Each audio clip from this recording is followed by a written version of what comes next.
हमारा अगला प्रश्न है, हड़प्पा सभ्यता की तकनीक व प्रौद्योगिकी के क्षेत्र में क्या उपलब्धियां रहीं। और यह प्रश्न जो है सपोर्ट मटेरियल से लिया गया है और इसका आंसर इस प्रकार से लिखेंगे, हड़प्पा सभ्यता की तकनीक व प्रौद्योगिकी के क्षेत्र में निम्नलिखित उपलब्धियां रहीं। पहला है पॉइंट में आएगा पाषाण के क्षेत्र में उपलब्धि, यानी पत्थरों के माध्यम से उनके द्वारा क्या चीज़ें बनाई गई। तो सेल खड़ी, चार्ट, जैस्पर, क्वार्ट्ज आदि पाषाणों के माध्यम से उन्होंने मनके और मोहरे आदि का निर्माण किया।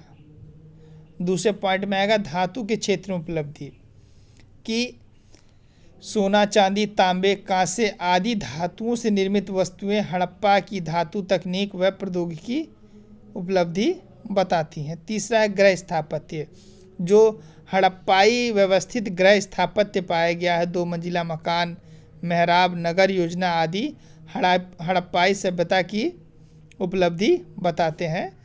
और चौथे पॉइंट में आएगा कृषि क्षेत्र में जुते हुए खेत का साक्ष्य, हल का प्रतिरूप, बैलगाड़ी तथा अन्नागार का प्रमाण भी हड़प्पा की तकनीक व प्रौद्योगिकी का प्रमाण देते हैं। यानी कि ये क्वेश्चन पूछ रहा है कि जो हड़प्पा सभ्यता की टेक्निक है, प्रौद्योगिकी है, उसमें उपलब्धि क्या रही, यानी कि इस क्षेत्र में तकनीक और प्रौद्योगिकी के क्षेत्र में उनकी क्या उपलब्धि रही। तो पाषाण के क्षेत्र में यानी उन्होंने पत्थरों के माध्यम से जो है मनके व मोहरे आदि का निर्माण किया। धातु के क्षेत्र में यानी कि उन्होंने जो धातु होती है सोना, चांदी, तांबा आदि वस्तुओं का निर्माण किया। यानी कि धातु के क्षेत्र में उपलब्धि क्या रही कि उनके द्वारा जो है धातुओं से, सोना, चांदी, तांबे आदि धातुओं से जो है वस्तुओं का निर्माण किया गया।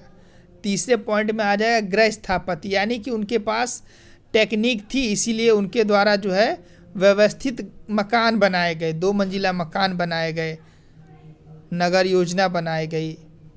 ये गृह स्थापत्य के क्षेत्र में उनकी बहुत बड़ी उपलब्धि थी। चौथे पॉइंट में आएगा कृषि क्षेत्र में, और जो चौथा पॉइंट है कृषि क्षेत्र, इसमें उनके द्वारा जो है जुते हुए खेत का साक्ष्य मिला है। यानी कि कृषि क्षेत्र में हमको जो है जुते हुए खेत का साक्ष्य मिला है, हल का प्रतिरूप मिला है, बैलगाड़ी, अन्नागार आदि का भी प्रमाण मिला है। ये सारी चीज़ें जो है ना हड़प्पा सभ्यता की टेक्निक और प्रौद्योगिकी बताती है कि उन्होंने पाषाण यानी पत्थरों से जो है मोहरे मनके बनाई, धातु से उन्होंने वस्तुएं बनाई, मकान बनाए और कृषि क्षेत्र में उन्होंने बेहतरीन काम किया।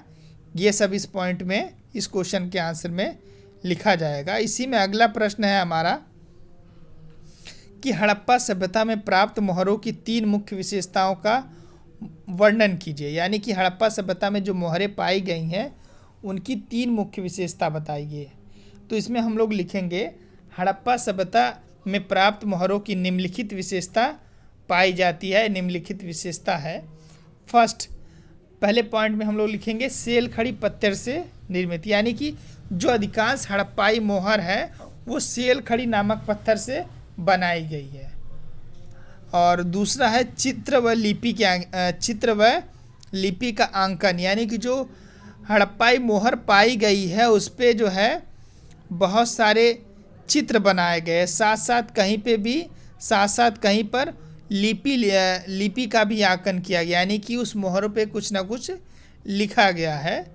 और तीसरे पॉइंट में आएगा विभिन्न आकार प्रकार की मोहरें, यानी हड़प्पा सभ्यता में जो मोहरें पाई गई हैं वो कई आकार प्रकार की हैं, कुछ जैसे बेलनाकार है, कुछ वर्गाकार है और कुछ आयताकार है। और चौथे पॉइंट में हम लोग लिखेंगे विनिमय के रूप में प्रयोग।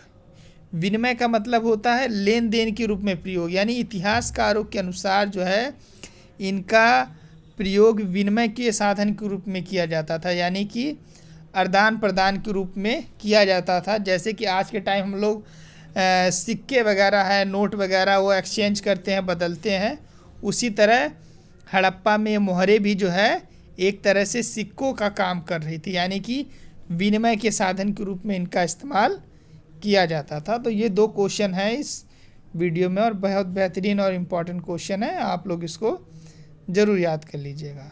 शुक्रिया।